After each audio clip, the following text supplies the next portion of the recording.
We've made it halfway through the year, guys, and it's been a really solid year for cinema. A lot of big blockbuster films that I've enjoyed, with some smaller films mixed in between. I've seen 52 movies so far this year, and I'm planning on hopefully seeing 52 more.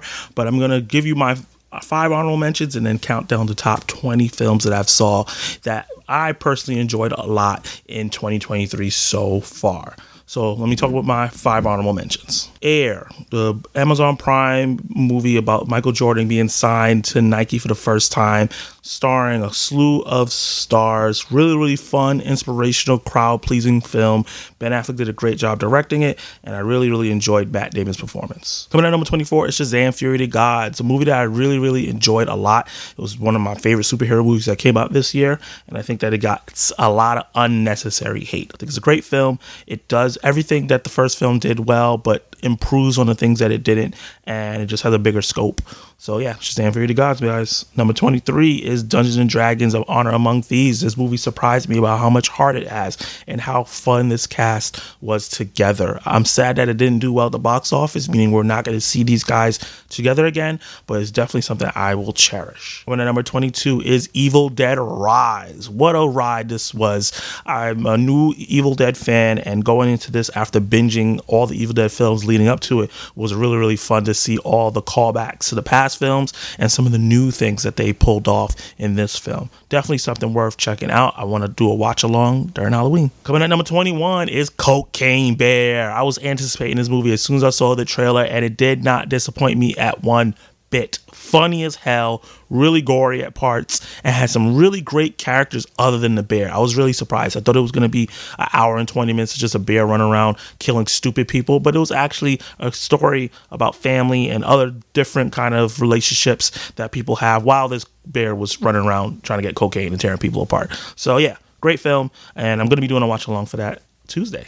Extraction 2, guys, the biggest surprise for me this year. I did not expect this film to get into my top 20, top 30, or top 40 films this year, because the first one was really good, but I didn't think it was great. This one double downs on everything that one did well, plus like kind of shortened on the things that it didn't do well in the first one. It actually made those better. The quieter moments were not bad. It did some really good character work there, and that I have a full review of this movie on my channel if you want to hear my full thoughts. But that 21-minute action sequence, insane. Coming at number 19 is Missing, a movie that I enjoyed a lot. I watched it 3 times this year so far because I just love how innovative and different it is compared to other films. I think Storm Reed did an amazing job as the lead character, and the twists and turns that it took me on was amazing. I did a watch along recently, and I had a lot of people in there live that never seen the film before, and they were just along for the ride. They were guessing, trying to figure out who did what, and it's just a really fun movie to watch with other people. Coming at number 18 is Elemental, a film that I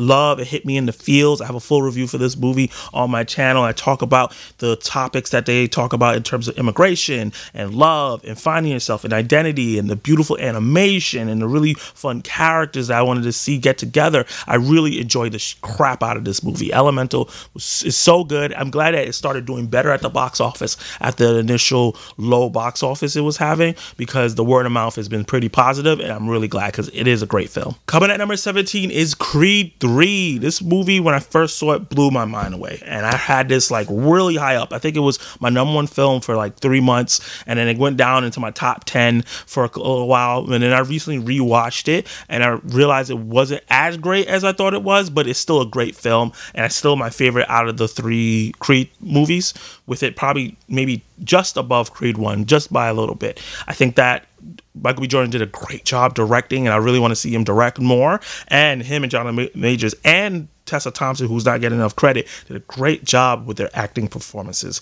That third act fight, creme de la creme, man. Full review on the channel. Coming at number 16 is Scream 6. Woo! I really enjoyed this. I watched it a couple times, and I enjoyed it like it was the first time. I think it did a really good job of doing the mystery, of doing the kills, having Ghostface feel like on the level of Jason Voorhees and Michael in terms of the ferocity as the way he came at people. This one is not as jokey or as fun as the past ones, but the New York setting really spiced things up. Coming at number 15 is The Flash. Woo! man, this movie has a lot of mixed reviews going on, but I favor On the Great. I think this is a great comic book film. I think that the plot is one of the better comic book plots that we've had in a movie in a long, long time. I think Ezra Miller did a fantastic job as the lead character. Michael Keaton was awesome. Sasha Calle was awesome. I've talked about this ad nauseum on my review, on my June ranking list, that I think this movie is really, really great. It's just held back by poor, I'm going to say, creative decisions, because apparently Andy Muschietti said that the CGI and VFX was a creative decision and not a budget decision. And I think that was a bad idea. I think this movie could have been really high up there if they really killed it on the VFX and then looked so weird. Coming at number 14 is Sanctuary, a movie starring Mark Qualley and Chris Abbott. I did not get to review this film because I saw it way later, but I really, really enjoyed it. This is a romantic comedy, psychological thriller. I really don't know how to place it in terms of genre, but it's a chamber piece where it's just set in one location. Chris Abbott's character is about to become a CEO of his father's company, but he has a secret that he likes to do role play S&M with the Margaret Qualley's character, and she finds out that he doesn't want to do it anymore, and she just goes crazy, and they go on this wild ride where they kind of realize they are in love with each other. And I think it's a really great way of showcasing different kinds of relationships that we have in the world and not the same kinds that we see in rom-coms all the time. Coming at number 13 is Are You There, God? It's Me, Margaret. This is the most adorable film that I've seen all year. I love it. I love it. I love it. The lead performance is fantastic. I can't believe this is the little girl from Ant-Man and Ant-Man and the Wasp. I didn't even realize it until I went to go look at her filmography, because I was like, what else has she been in? And she's a really, really, really engaging actress. The whole cast is just really great and really fun. The topics that they hit on in terms of womanhood and the things that women had to deal with back then, and how similar it is still to what young girls have to deal with now, and those conversations and how icky it can be to talk about growing up and getting periods and liking boys and the first kiss and all that stuff. It's just done in a real sweet, emotional way, but it also has a topic of trying to figure out what religion you want to be in, and that conversation through the eyes of a child. And I never seen that before, so I really, really enjoyed this movie, and I think it's really great. Coming at number 12 is Nimona. Hopefully, I think I'm saying the name right of the character. This is an animated movie that was on Netflix. I saw the trailer for it, and I was like, this looks okay. But I saw so much positive reviews for this film that, man, I was like, I gotta check this out, and I'm glad I did. This is such a great film. Honestly, the more I think about it, it's probably gonna move up on my list by the end of the year, but right now I'm not 100% sure, so it's sitting right here at number 12. And I think that another movie hitting on the topics of some really, really great personal things of being different and how that affects the way people see you, how you act, how you can be painted as a villain just because you're different from everyone else. The animation is great. The characters are memorable and fun. The story has some layers to it, and the action is actually really good. This is something that's going to fly on a lot of people's radars, but I tell you, I implore you to go check it out. And right before number 10 is John Wick Chapter 4. This is some people's favorite movies of the year, and it's definitely one of mine. Obviously, it's number 11. This is one of the greatest action films of all time. Easily. They did things in this film for 2 hours and 45 minutes that I've never seen before. It was awesome. It was so good. So fun. Honestly, it was a little exhausting by the end. I was feeling like John Wick when he started sitting on the stairs and feeling woozy, because I was like, geez, it was just so much. But the movie surprisingly had more comedy in this film than it had in the first three. The things what they did with the innovative action in terms of the top down Hotline Miami with the fire dragon breather shotgun, amazing. The only thing that held it back from being higher on my list was the fact that this all happened in like a matter of 24 hours. He was getting hit by cars, jumping out of windows, getting thrown around by stairs, and he didn't have much damage to him. It just, there was always a little bit of realism to the John Wick franchise, and he went like over the board with how invulnerable he was. The bulletproof jackets was getting a little ridiculous.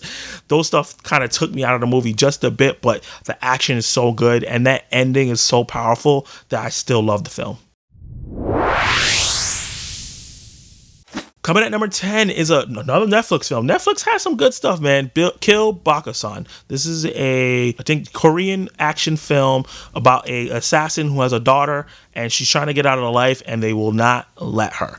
And it's the way They built out the world. It feels like how you feel when you see the first John Wick and you see this world being built out. That's how it was watching Kill Bakasan. But because they had so much confidence in the film, they were really building out everything that was going on. I really liked the character of Bakasan, and the action was really, really dope. Nowhere near like an Extraction or a John Wick, but still really, really intense. And I really enjoyed the story and the adventure that this character went on as she's trying to get out of this assassin life so she can be a better role model for her daughter. I think that they did a really great job of playing with that and how long it took her to want to do it. And I really, really implore you guys, just give it a try, because it's not a movie a lot of people are talking about. Rye Lane is a romantic comedy, one of the best romantic comedies I've seen in a long time. It's coming out of the UK. It's streaming on Hulu. These two leads have such great chemistry. They have this, you can tell that they're friends, but they love each other as well, and that's the best type of relationship you can have. Sometimes in a lot of rom-coms, you don't see why personally that these two people like each other than they both want to have sex with each other and they have a lot of lust for each other. But in this film, they just get along so well, and the way they built up the relationship, and they hit all the typical rom-com beats, but it's just executed in a way that's real fun. The direction is real fun. They do a lot of different things with the camera and the cinematography and the way the colors pop, and the jokes is very UK humor, but done in a way that I can enjoy. Sometimes I don't enjoy UK humor. It's done in like a real dry way, but they did it in a way where I understood, and a lot of cultural references that I understood and enjoyed as well. This is something that guys should definitely check out. It's on Hulu.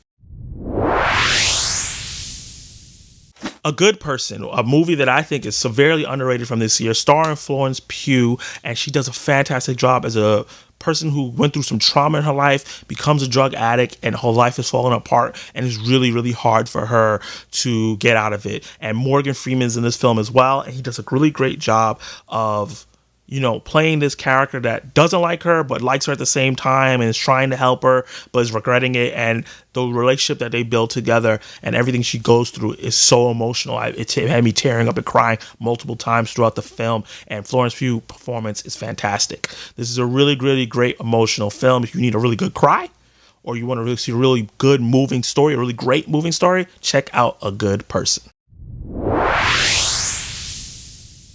Skinamarink, the most controversial horror film of the year, something that I thought was so innovative. And yes, there are parts of it that's boring. It does get really repetitive, but the execution and how much they took risk with this, I really, really enjoyed. This movie's made on like a $100, $200, $300 budget or something like that. I'm not sure. I know the director shot it at his house, but it's not for everyone. But it was definitely for me. It creeped me the hell out. I made the mistake of watching this late at night, sitting in my bed just watching it, and it was just like nightmare fuel for me. Because as a kid, I always thought about, you know, being in the dark, hearing things, and seeing things in the shadows, and they play with all those things really, really, really well.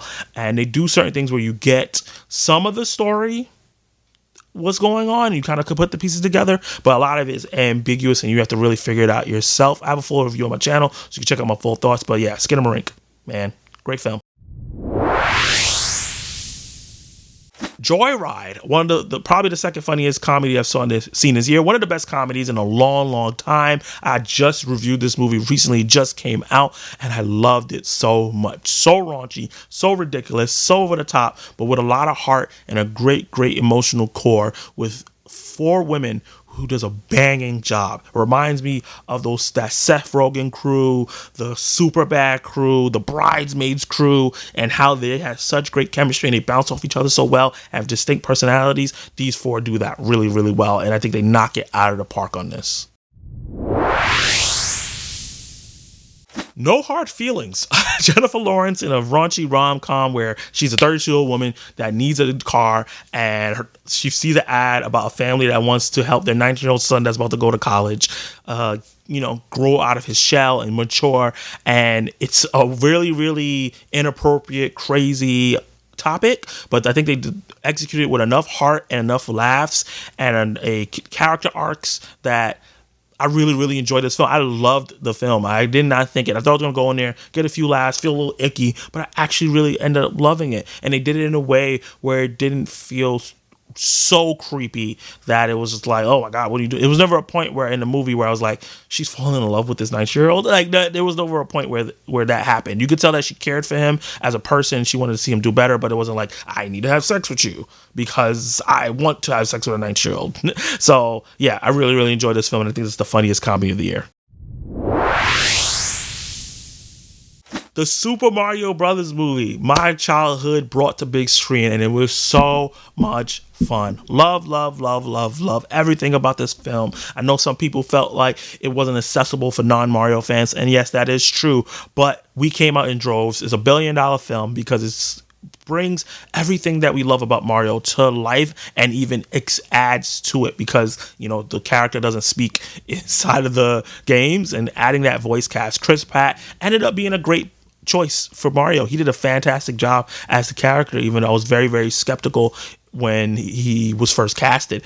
Everybody else knocks it out of the park, but Jack Black, holy crap. I still listen to Peaches right now to this day. I probably listened to it 5 minutes before I turned this on and started doing this video. Such a great film, so fun. Cannot wait to watch it again. Guardians of the Galaxy Volume 3 is at number 3. That's pretty funny and ironic. Great film. James Gunn put his foot in this. Emotional, fun, action-packed, tear-jerker. I have a full review on the channel. I don't know what else to say about this film other than it's the best Guardians film, one of the best Marvel movies, and it's one of the best comic book movies, period. It's so good. It's going to take some time for people to get onto that because it is a Guardians film and those are more just fun, but the way he executed everything, the way he brought Adam Warlock to life, even though it's different from the comics, I think that is a really great start for that character, and he could become the character that we know and love from the comics. And the way he executed everyone's story arcs with so many different characters and had made the villain such a despicable piece of crap. Great film. Beau is Afraid, the movie that broke my brain. If you have been on the channel and you saw my rant on this movie, I usually write notes and kind of like have my reviews in a certain way where I break it down, and I just had to get on camera and talk about this one because so much happened. It's such a mind F.